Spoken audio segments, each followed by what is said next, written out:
The exponential distribution in life.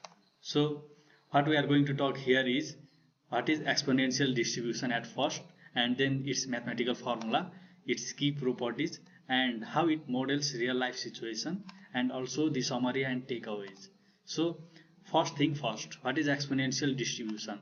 We are going to understand what it actually means. So I also want to remember that it is actually related to the Pearson distribution too, because Pearson distribution is actually the event occur in the certain times, but here in exponential distribution we calculate the times where the event occur frequently, so that is what comes under the probability distribution and in continuous probability distribution.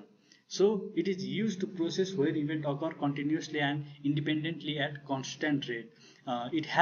It means that it has the memoryless property, and we are going to talk it in the next slide.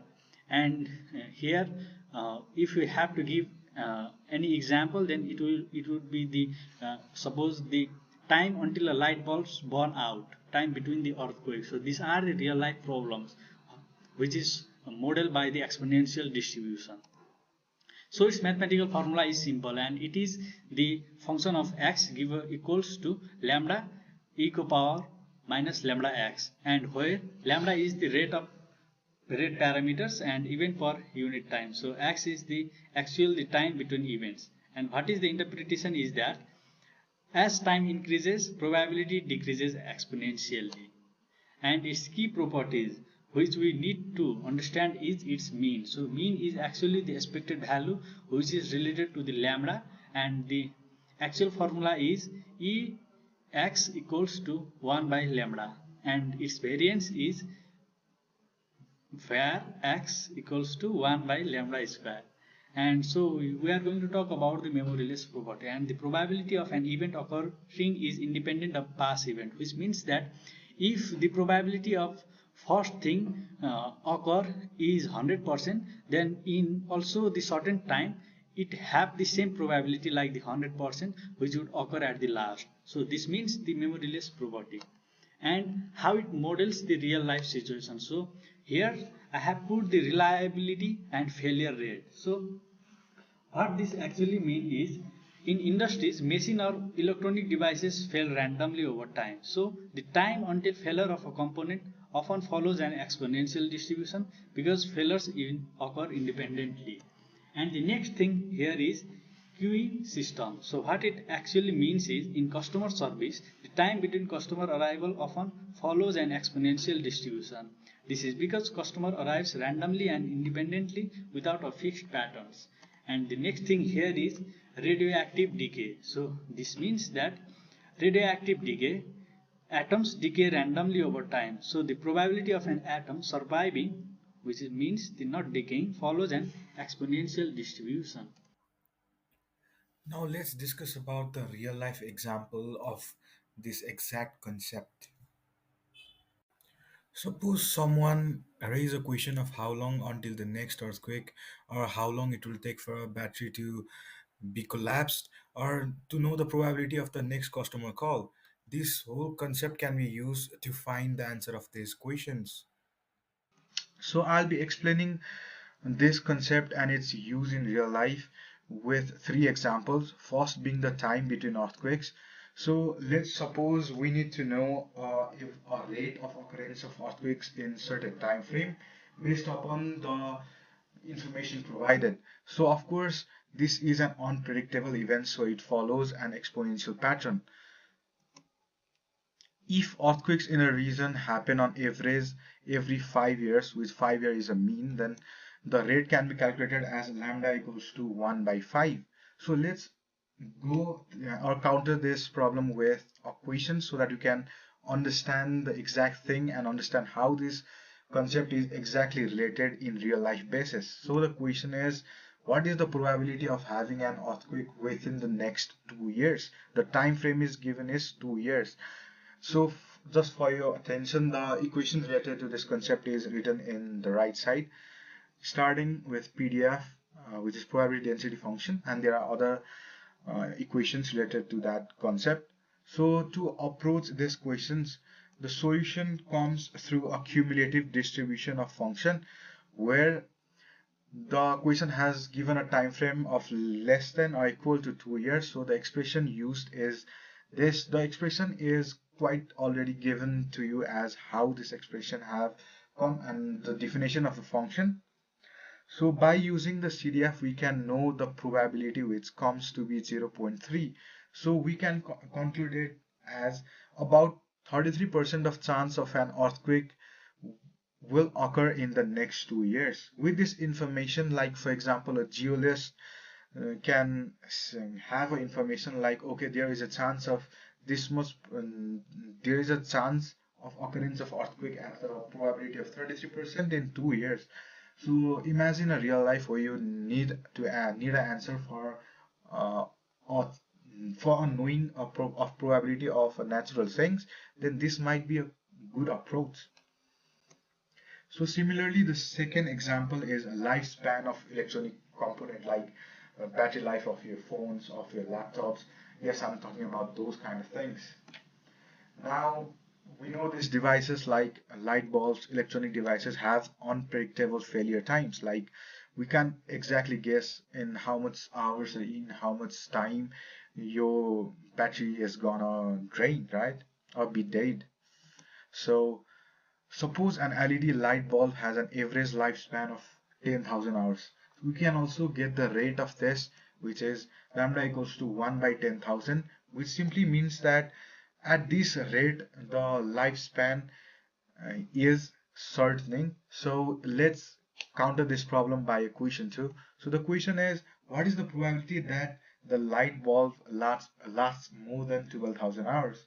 So as the time frame is given 12,000 hours, the thing, if you look at the problem, it says more than 12,000 hours, so we have to use the complement. So before we use the CDF where it used to be 1 minus e to the power minus lambda x, so what you can do is, for using the complement, we can just remove the part of 1 minus and just use the complement rule. So doing that, the result that comes is 0.3, which concludes as there is a 30.12 chance that the light bulb will last more than 12 hours. Now you can exactly see the chance that the light bulb will last more than 12,000 hours. So with this information in hand, you can make a realistic expectation for a certain time that yes, there is this much probability and this much chance of the light bulb being dead after this much time frame. So this is a pretty useful concept to have in real life. So the last example I want to say, and which is pretty close to a real life example, is like customer service wait times. Like suppose there is a call center where you have to predict and make your move based upon the user's feedback, then this, like knowing the probability of occurrence of each customer's call within a time frame, knowing that thing is very pretty much important for that company. So as this event is also very unpredictable, it also follows an exponential pattern.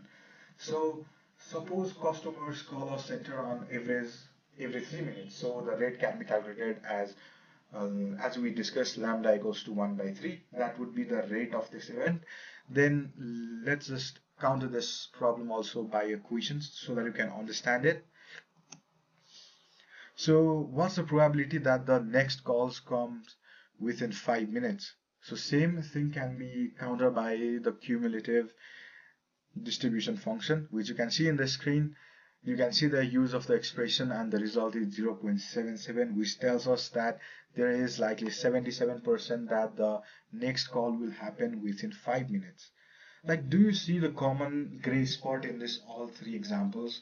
Like all the events are unpredictable. You can't really predict this event will occur in this kind of time frame. But this exponential distribution will give you a slight edge of knowing that probability, knowing that chances that these unpredictable things are how much likely to occur in this time frame or after or before this time frame.